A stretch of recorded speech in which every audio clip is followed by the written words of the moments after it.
देख रहे हैं भायंदर सत्ता न्यूज। चेहरे के ऊपर जो 7,826 रुपए का जो अमाउंट है, उससे अगर आप कैलकुलेशन करेंगे तो 300 करोड़ रुपए के ऊपर होता है। 156 करोड़ का बजट किया है पिछले टेंडर के अंदर इसका बजट। प्रेस कॉन्फ्रेंस के दौरान उन्होंने विस्तृत जानकारी देते हुए बताया कि किस तरह शहर के कचरा व्यवस्थापन और साफ सफाई के टेंडर में नियमों को ताक पर रखकर ग्लोबल वेस्ट मैनेजमेंट कंपनी और कोणार्क इंफ्रास्ट्रक्चर लिमिटेड को ठेका दिया गया और मनपा अधिकारियों की मिलीभगत से जनता के पैसों की बर्बादी करते हुए बड़े पैमाने पर भ्रष्टाचार किया गया।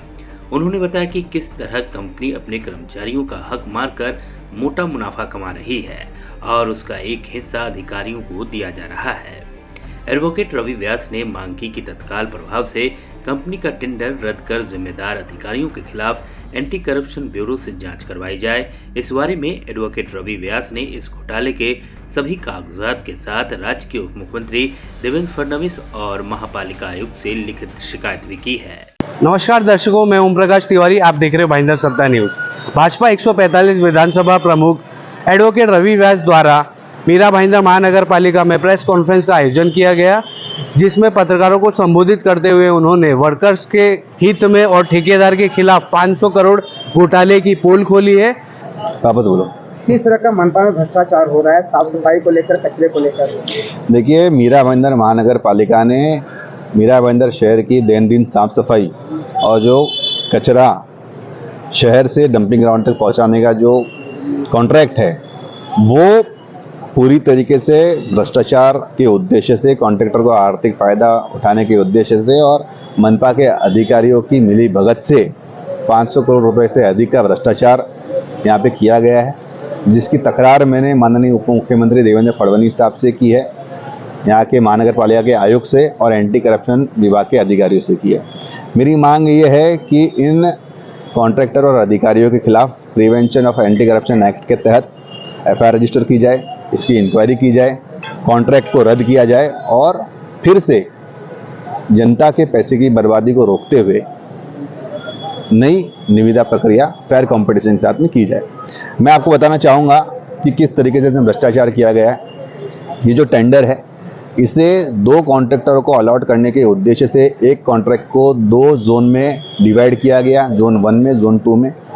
जोन 2 की जो प्रोसेस है, टेंडर प्रक्रिया की प्रोसेस है, उसमें ग्लोबल वेस्ट मैनेजमेंट कंपनी ने पार्टिसिपेट किया था, लेकिन कोणार्क प्राइवेट लिमिटेड कंपनी को टेंडर मिलने के उद्देश्य से उन्होंने वो टेंडर प्रोसेस से खुद का टेंडर विड्रॉ कर लिया।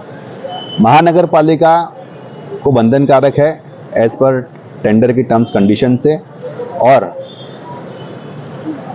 नॉर्म्स के हिसाब से कि ग्लोबल को EMD फॉरफिट करके ब्लैकलिस्ट किया जाए, लेकिन ऐसा ना करते हुए महानगर पालिका ने जोन 1 का टेंडर पार्टिसिपेट करने के साथ साथ में उन्हें वर्क ऑर्डर भी देके अलॉट कर दिया।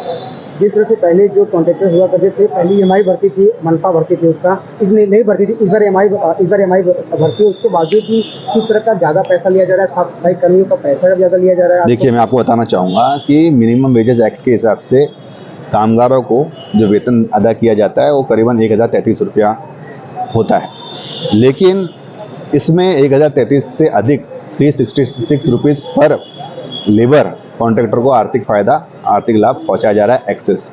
ये जो अमाउंट है वो करीबन 100 करोड़ के ऊपर होता है। जो वाहन यूज़ किए जाते हैं कचरे को डंपिंग ग्राउंड तक पहुंचाने के लिए, पिछले कॉन्ट्रैक्ट के अंदर जो गाड़ियां थी वो कॉन्ट्रैक्टर ने अपने पैसे से खरीदी थी। इस बार जो वाहन उपलब्ध कराए गए वो महानगर पालिका ने अपने पैसे से कर रहे हैं, लेकिन फिर भी जो भाड़ा दिया जा रहा है वो भाड़ा डबल दिया जा रहा है। तो ये जो एस्टिमेट है उसको फुगाया गया है ताकि कॉन्ट्रैक्टर को लाभ हो, और ये एस्टिमेट जो है 300 करोड़ से अधिक का एस्टिमेट इस निविदा के अंदर भ्रष्टाचार करने के उद्देश्य से एक्स्ट्रा दिया गया है। तो इसको रोकना है क्योंकि जनता के पैसे की बर्बादी है। इन सभी बातों के लिए मैंने इस मुद्दे को उठाया है, इसकी कंप्लेन की है और इसे हम अंजाम तक पहुंचाएंगे। जिस तरह से जितनी गाड़ियां हैं उससे जितने कर्मचारी होते हैं उसके कर्मचारी न रखकर वहाँ पे साइन लेकर जो सफाई कर्मचारी है उनके साथ में काम किया जाए, वो किस तरह का भ्रष्टाचार है? देखिए, सफाई कर्मचारी जो 1800 से अधिक सफाई कर्मचारी है, उन्हीं सफाई कर्मचारियों की हाजिरी ली जाती है रजिस्टर पे, और उन्हें डंपिंग ग्राउंड पे भी यूज़ किया जाता है, उन्हें जो कचरा गाड़ी है उन पे भी यूज़ किया जाता है और उनका अलग से बिल जनरेट किया जाता है, यहाँ पे अलग बिल जनरेट किया जाता है। 3 टन कचरा लेके जाते हैं और 60 टन का जो बिल है वो रेज करते हैं महानगर पालिका से। तो हर जगह भ्रष्टाचार अपने चरम सीमा पर है और अब भारतीय जनता पार्टी इसके खिलाफ आवाज़ उठाएगी और हम इसे जब तक न्याय नहीं मिलेगा हमारी लड़ाई जारी रहेगी। आप तो अपील कर रहे हैं मनपा आयुक्त से, लेकिन कहीं ना कहीं मनपा आयुक्त का साइन हुआ रहेगा तभी तो ये टेंडर मिला होगा, उनको जानकारी होगी। देखिए, मनपा आयुक्त की जवाबदारी है कि इस टेंडर को तुरंत रद्द करे और दोषियों के ऊपर कार्रवाई करे। क्या वजह है कि दूसरे ठेकेदारों को यहाँ मौका नहीं मिलता है?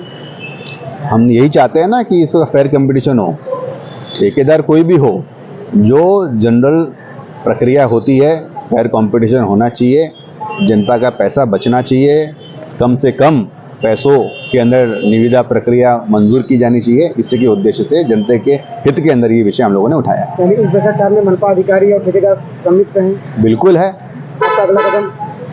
अब अगला कदम यही है कि इस टेंडर को रद्द करवाएंगे, दोषियों को सजा दिलवाएंगे। फेरे के ऊपर जो 7,826 रुपये का जो अमाउंट है उससे अगर आप कैलकुलेशन करेंगे तो 300 करोड़ रुपए के ऊपर होता है। 156 करोड़ का बजट किया है पिछले टेंडर के अंदर, इसका बजट। आप देख रहे हैं भायंदर सत्ता न्यूज।